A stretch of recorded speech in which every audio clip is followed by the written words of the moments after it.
medsos mereka berdua tuh lucu gitu ya, apa namanya, eh, kalau mereka berdua ketemu terus di upload di entah itu Instagram, entah itu TikTok, itu lucu gitu lah, apa bikin bikin bikin gemes gitu. Jadi kalau kalau menurut saya emang harus mereka berdua sih. Comono gitu. Nah, terus kemudian kalau milih Erik Estrada ya lucu lucu dalam arti sebenarnya. Gitu kan.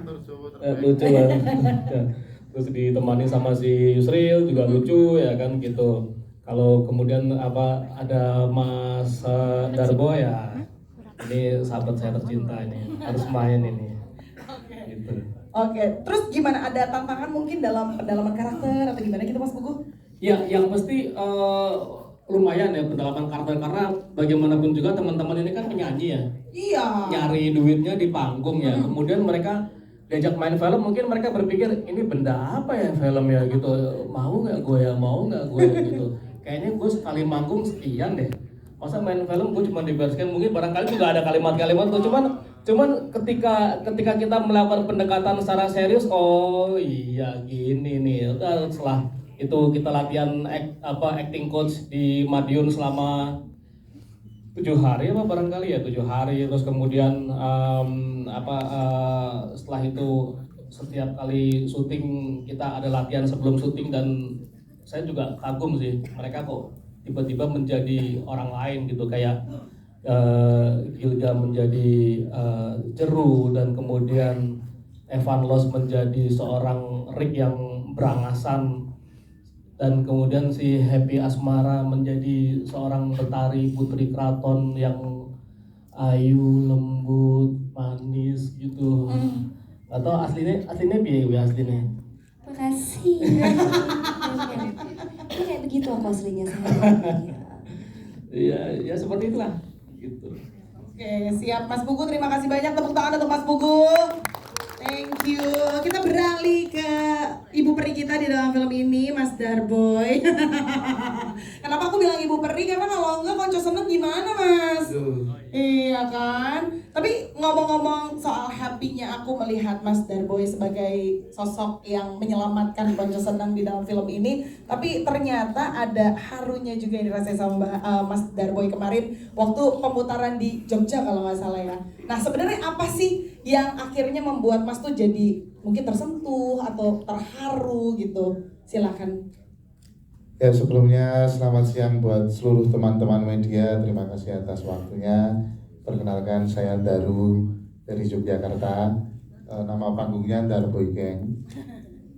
Banyak yang mengira bahwa saya grup band, dan saya solo karir seperti yang di film itu. Dan kemarin waktu nonton duluan di Yogyakarta, memang saya sama teman-teman sama Mas Erik itu udah nggak mau nonton duluan fullnya, nantilah buat kejutan. Pengennya nonton di hari pertama. Saya pengen beli tiket, saya pengen nonton, saya pengen mengapresiasi teman-teman. Saya boleh minta tepuk tangannya buat teman-teman yang sudah bekerja keras selama ini, dan luar biasa. Saya baru dilalah kok, dilalahi apa ya? Ada subtitlenya kok tadi coba Tiba-tiba. Actually saya tuh masuk keduluan di pinggir panggung, dan saya melihat scene terakhir bahwa saya pernah di posisi seperti itu. Saya pernah ingin membuktikan kepada orang-orang di sekeliling saya bahwa saya memilih hidup saya, menafkahi diri saya, menafkahi keluarga saya lewat jalur musik. Dan ternyata puji syukur sampai sekarang pun saya juga masih berjuang. Dan di film itu kayak mengingatkan saya zaman dulu saya pertama manggung, yang dulunya digaji pakai besek nggak digaji, yang penting manggung, bahkan biar masuk pamflet pun saya rela bayar gitu biar bisa masuk pamflet. Terus hingga pada sekarang akhirnya puji syukur bisa hidup dan menghidupi keluarga saya dari musik. Dan semoga film Ambyar Makbyar ini menurut saya film perdana di era kita ya, yang masuk ke bioskop musik campursari, musik dangdut Jawa bisa di bioskop. Semoga bisa menjadi barometer, bisa menjadi industri baru buat dunia film, dan semoga tidak ada semoga tidak cuma Ambyar Makbyar, bahkan ada film-film selanjutnya. Dan tentunya Pak Buku nulis lagi Pak. Explore ide lain nanti Mas Gitu, Buku ya. terima kasih. Oke, tapi satu pertanyaan lagi dong, kalau kita lihat kan sosoknya Darboy itu di film ini kan memang sebagai kayak malaikatnya buat konco seneng kan. Nah kalau di industri musik yang sebenarnya ada nggak sih Mas sosok seperti itu? Mungkin boleh cerita nih biar kita juga dapat ilmu baru nih hari ini. Ya, mungkin memang di industri dangdut itu kita memang benar-benar bertumbuh dari sebuah aplikasi, disebut nggak apa aplikasinya? TikTok, Sesuatu. YouTube dan lain-lain. Kita bukan ikut label ataupun apapun itu. Kalau mungkin teman-teman media pernah mendengar istilahnya band indie ya gitulah. Kita benar-benar memproduksi, buat video klip ya dari uang kita sendiri. Kita manggung, kita ngisiin sendiri buat produksi dan lain-lain, dan dari situ memang banyak teman-teman di Jawa yang memang saling support dan lain-lain, hingga memang Darboy Gang mempunyai padepokan namanya Mabes Balker, yaitu markas besar Balungan Kiri. Di situ menurut saya menjadi tempat kreatif buat teman-teman yang belum tahu tentang edukasi, bagaimana Digitalisasikan. merilis sebuah karya. Udah dibantuin loh. biar tidak dicuri oleh orang dan lain-lain seperti itu.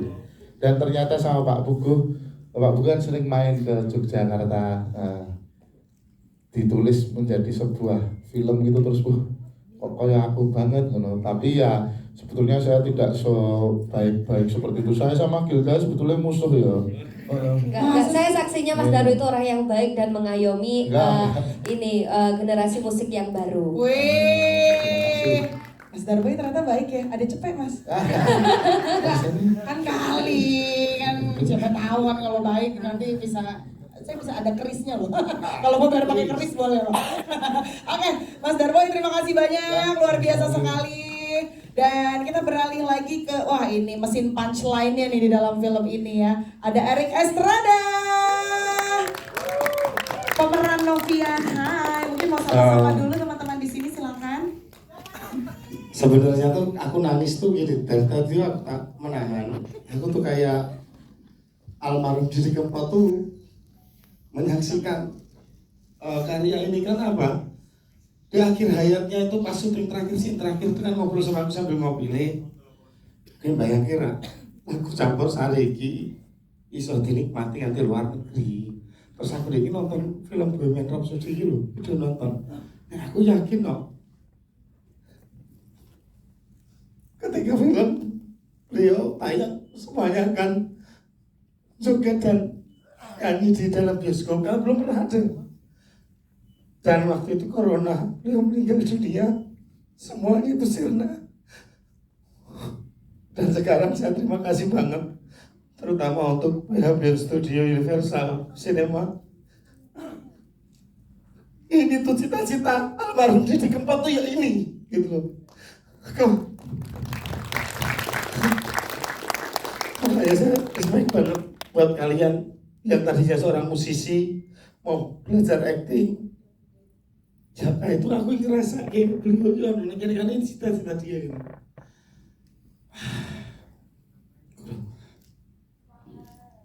Makanya itu tadi kan, lah apa deh kok gue pengen wong joget dengan campursari. Selama ini lagu dangdut campursari itu dinilai kuno, dinilai Gen Z ora gelem. Tapi faktanya pesta pora ditutup dengan lagu koplo. Makanya aku bilang oke deh, aku termasuk orang yang terlahir koplo deh, aku bilang gitu. Makanya lah, saya kalau ngeliat Gilga itu ya dan Caknan semuanya tuh anak-anak muda loh yang menyanyikan, dan crowdnya tuh sekali mereka manggung, happy asmara manggung tuh, wah kan kayak oksigen kurang tabung nih, semaput gitu maksudnya, antusiasnya gitu loh. Makanya sekarang untuk ini pesan ke semua orang genre musik sih. Kalian anak rock boleh, kalian anak skena apapun boleh, tapi tolong hargai film Ambyar walaupun campur sari dangdut. Tujuannya satu, biar semua musik tidak ada mengkotak-kotakan. Itu aja sih saya, terima kasih. Luar biasa. Di balik dari pembuatan tawa di dalam film ini ternyata Mas Erik juga ngerasain ada harunya ya. Iya, karena waktu itu film itu kan corona, Mbak, nggak bisa tayang Iya, bioskop. iya. Betul, luar biasa. Kita kasih tepuk tangan dong sekali lagi.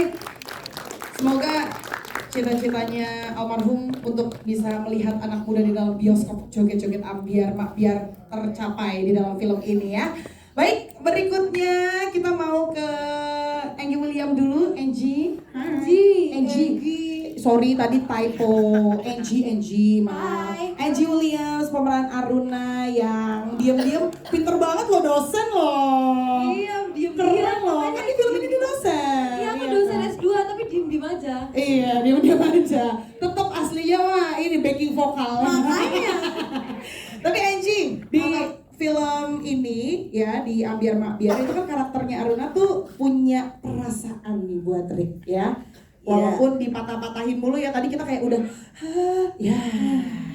udah aduh, rasanya pengen kesana kayak Rick enggak kok, nggak kayak gitu, nggak kayak yang mau lihat gitu. Emang waktu rasa yang tepat di waktu yang salah. Nah, tapi boleh dong diceritain mungkin pembangunan chemistry-nya gitu sampai jadi nih sama Rick di dalam film ini gimana tuh? Aruna sama Rick itu tuh udah meant to be. Jadi walaupun di filmnya mereka susah banget buat nemuin waktu buat ngomongin perasaannya, tapi di akhir cerita Aruna sama Rick itu emang udah ditakdirkan untuk bersama. Jadi buat Angie sama Evan buat bangun karakternya kayak kita cuma ngobrol, terus karena emang Rick dan Aruna ini meant to be, akhirnya jadi gampang aja gitu ya nggak sih? Tapi kayaknya untuk mencintai Aruna nggak butuh belajar kok. Gimana nih cinlok nanti? Itu diajar. Enggak ya gitu sih. Kalau buat bikin Aruna dan Ricknya hidup ini, kita ya udah cuma ngobrol terus enaknya digimanain ya gitu. Gitu aja sih. Evan manggut-manggut aja emang gitu ya. Kan emang lagunya gitu. Manggut-manggut karang guyang guyuci. Bisa aja. Angie, terima kasih banyak loh. Sama-sama. Teman-teman makasih banyak juga ya semuanya walaupun hujan. Sehat kan semua? Sehat dong, kan gak hujan-hujanan. Oke, kita beralih ke Evan Loss di sampingnya pemeran Rick di dalam film ini yang bisa dibilang kayak aku dari tadi nonton sosok Rick, kata aku mah tensi gitu ya, marah mulu ya. Kata aku sih medical check up nih Rick ya. Tapi kan kalau dilihat di film tadi Rick itu bersemangat gitu ya, marah-marah, pokoknya tensinya tuh sangat tinggi sekali. Kalau ngeliat Evan tuh kayak iya, cowok poni lempar ya. Guru PPKN benar ya. Tapi ini kan beda banget nih. Gimana sih caranya kamu menemukan sosok Rick di dalam diri kamu, atau mungkin ada sosok yang jadi bisa dibilang jadi dilihat atau mungkin jadi inspirasi kamu, referensi karakter kamu ketika kamu mau jadi Rick? Oke, ya sebelumnya buat film Ambyar Makbyar, kalau ngambil dari lagunya Evan itu rasa pusing-pusing Ambyar Makbyar bikin kita healing. Jadi ini kita memang bermain-main ya di film ini. Jadi memang karakternya Evan sangat berbeda. Sifat memerankan Ricknya itu memang berbeda dengan Evan yang sehari-hari. Tapi kalau cerita di situ itu real banget, kisah nyata. Apa sih? Bisa aja nanya-nanya sengaja. True story, Oh, true maksudnya story. gitu. Jadi itu real banget. Maaf ya, emang ngedok banget Evan, susah kalau ngomong bahasa Inggrisnya itu. Jadi jauh sebelum ada wacana tentang film ini, di sela-sela pas Evan kebetulan manggung di Jakarta itu Om Puguh datang ketemu sama Evan. Jadi dia itu ngobrol-ngobrol ngopi. Evan disuruh bercerita tentang pengalaman bermusiknya Evan dari nol sampai sekarang seperti itu. Kemudian Evan bercerita saja, tapi di pikirannya Evan ya hanya sekedar seperti kayak bapak sama anak ngobrol, nggak taunya ditulis lah. Jadi yang di sini tadi emang kisah nyatanya Evan. Serius. Jadi kalau Hubungannya Evan dengan bapak itu plek seperti itu. Bahkan teman-teman kalau tahu itu, mungkin yang baru tahu Mas Erik kayaknya, wajah bapak saya itu mirip. Iya, emang mirip banget sama yang jadi beliau, bapak di Mas sini. Ibnu. Iya. Oh iya. Plek. Plek Iya, ketiplok. iya. Ada kok.